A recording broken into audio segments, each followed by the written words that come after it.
కథ పేరు మాట తప్పని ఉడత. ఒకసారి రాము అడవికి వెళ్ళాడు. ఒక చెట్టు మీద చాలా పళ్ళు కనిపించాయి. నెమ్మదిగా చెట్టు ఎక్కాడు. కాయలు చిటారు కొమ్మలకు ఉన్నాయి.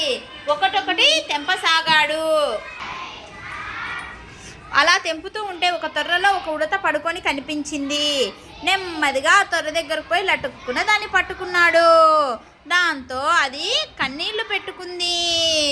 బాబు, నన్ను వదులు, నేను చాలా చిన్నదాన్ని. నన్ను చంపితే నీకేం లాభం అంది. అలాగా, మరి వదిలిపెడితే నాకేం లాభం అన్నాడు రాము. నన్ను వదిలితే కడుపు నిండా నీకు పళ్ళు కోసి పెడతా అంది ఉడత.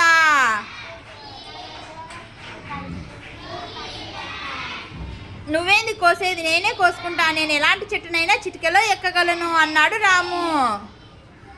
దానికి ఉడత, నిజమే, నువ్వు ఎలాంటి చెట్టు అయినా సరే ఎక్కేయగలవు, కానీ నేను చిటారు కొమ్మలకు పోయి బాగా మాగిన పళ్ళను కోయగలను. నువ్వు అలా పోలేవు కదా అంది ఉడత.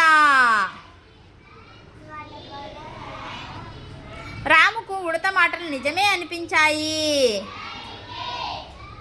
వదిలాక పారిపోతే అని అనుమానంగా అడిగాడు. మనుషులు మాట తప్పుతారేమో కానీ జంతువులు మాట తప్పవు అంది ఉడత.